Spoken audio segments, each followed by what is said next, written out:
It's came as a surprise, not knowing much about my great-grandfather, to learn that he had dedicated a great deal of energy and articulate spokesmanship for the cause of the Korean people and Korean independence movement in years around 1919, both before and after the First Korean Congress. Efforts put forth by American supporters of Korean independence are not widely known and are only now being uncovered and publicized. I looked at the list of signers who signed one of the first petitions to Congress. They're members of Philadelphia Society. It came as a surprise. They were businessmen, prominent businessmen, a sociology professor, well known at the time for supporting and arguing in favor of self-determination across the world. His former focus was in Europe, but he took up the Korean cause as well.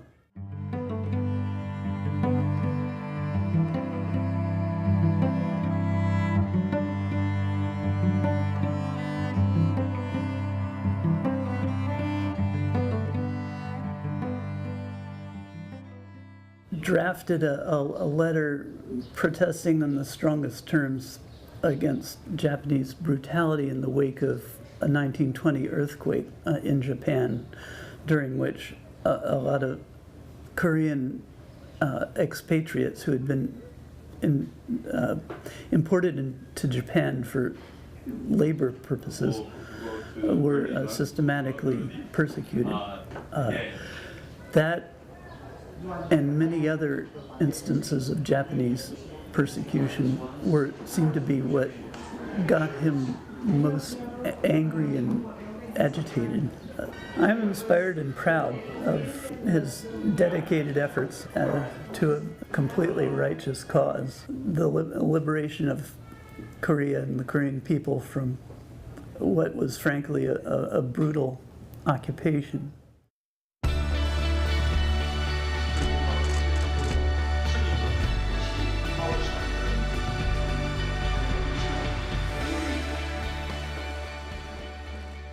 (1919년 4월) 필라델피아에서 재미 한인들과 함께 한국의 독립을 외쳤던 톰킨스 목사에게는 2015년 건국 훈장 애국장이 추서되었습니다. 그동안 후손을 찾지 못해 전해지지 못했던 훈장을 마침내 정손자에게 드릴 수 있게 되어 매우 기쁩니다. I was honored to receive that medal and the citation that accompanies it. And it's now here in the U.S. and dedicated to his memory. Certainly is an expansion of my regard for my great-grandfather. He was quite a man of great spirit, and it's much easier to understand how well he was beloved here in Philadelphia, knowing that his dedication and energy extended to the Korean aspirations for freedom. You know, it's deeply interesting to me, and I mean, at this point I'm thinking, oh wow, I should maybe go visit South Korea and try to learn more, and also to some extent reconnect with the work of my great-great-grandfather. It's incredible to see the togetherness and sense of community that the Korean American community has here is really extraordinary, and the sort of vitality of the dual identities of being both strong attachment and connection to Korean culture and the country of South Korea, as well as sort of having one foot in America. I mean, I think in particular learning about Korean politics and world affairs associated with the North and South Korea, that feels really meaningful and of interest to me, and I'd like to in some way develop expertise and try to be positively aware, if not involved, to try to further that legacy.